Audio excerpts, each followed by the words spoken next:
사도행전 묵상일기 143번째. 우리의 인생은 누구의 기쁨이 되느냐에 따라 달라집니다. 사도행전 12장 3절 말씀. 헤롯은 유대 사람들이 이 일을 기뻐하는 것을 보고 이제는 베드로까지 잡으려고 하였다. 때는 무교절 기간이었다. 아멘. 좋은 아침입니다. 오늘 하루도 주님의 은혜 안에서 힘차게 시작하시길 빕니다. 삶의 무게가 때론 우리를 지치고 힘들게 할지라도 언제나 우리를 붙드시는 주님의 따뜻한 위로와 격려가 여러분의 발걸음에 새 힘을 주시기를 간절히 축복합니다. 오늘 본문에는 헤롯 아그리파 1세가 등장합니다. 그는 참으로 기구한 배경을 가진 인물입니다. 그의 아버지는 우리가 잘 아는 헤롯 대왕의 손에 비참한 죽음을 맞이했습니다. 헤롯 대왕은 헤롯 아그리파 1세의 할아버지입니다.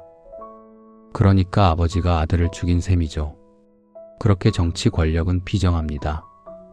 그로 인해 그는 어린 시절 로마로 보내져 유배와 같은 불안한 생활을 해야만 했죠. 하지만 그는 타고난 정치적 수완을 발휘했습니다. 로마 권력자들과 친분을 쌓고 결국 로마의 힘을 등에 업고 유대의 왕이라는 자리까지 오르게 됩니다.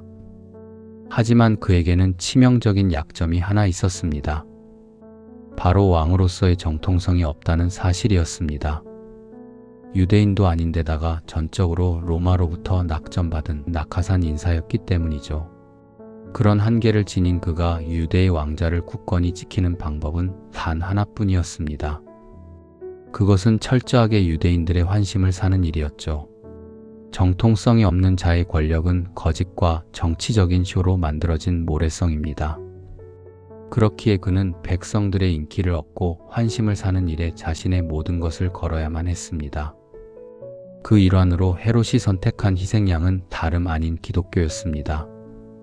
당시 기독교 교회는 전통을 고수하던 유대교 종교 지도자들에게 가장 큰 눈엣가시요 골칫거리였기 때문이죠. 헤롯은 이 점을 아주 교묘하게 파고들었습니다. 유대 지도자들의 환심을 사고 그들과 정치적인 결탁을 맺기 위해 억울하고 죄 없는 그리스도인들을 핍박하기 시작한 것입니다. 결국 그는 예수님의 핵심 제자인 야고보를 처형합니다. 그런데 야고보를 죽이자 유대인들이 너무나 좋아하고 열광했습니다. 이를 본 헤롯은 거기서 멈추지 않았습니다. 곧바로 베드로까지 잡아들여 죽이려고 계획합니다. 불법은 결코 스스로 멈추지 않습니다. 거짓에는 적당한 선이 없어요. 한번 거짓과 불의에 빠지면 거짓이 또 다른 거짓을 가리는 무한 반복의 늪에서 결코 헤어나오지 못하게 됩니다. 사람의 기쁨이 되고자 발버둥 치는 인생은 이처럼 가짜를 진짜로 만들려고 온갖 불의를 자행하는 가짜 인생이 되고 맙니다. 우리는 과연 누구를 기쁘게 하는 인생이 되어야 할까요? 갈라디아서 1장 10절은 우리에게 이렇게 묻습니다. 내가 지금 사람들의 마음을 기쁘게 하려 하고 있습니까? 아니면 하나님의 마음을 기쁘게 해드리려 하고 있습니까? 아니면 사람의 환심을 사려고 하고 있습니까? 내가 아직도 사람의 환심을 사려고 하고 있다면 나는 그리스도의 종이 아닙니다. 우리는 어떤 어려움이 있어도 사람보다 하나님을 기쁘시게 하는 사람이 되어야 합니다. 산을 오르는 등산객을 생각해 보시죠. 정상이라는 분명한 목표를 가지고 있다면 오르는 과정에서 만나는 온갖 험난한 어려움에도 결코 굴하지 않습니다. 하지만 만약 그 목표를 잃어버리고 당장 눈앞에 놓인 장애물만 피하려고 한다면 어떻게 될까요?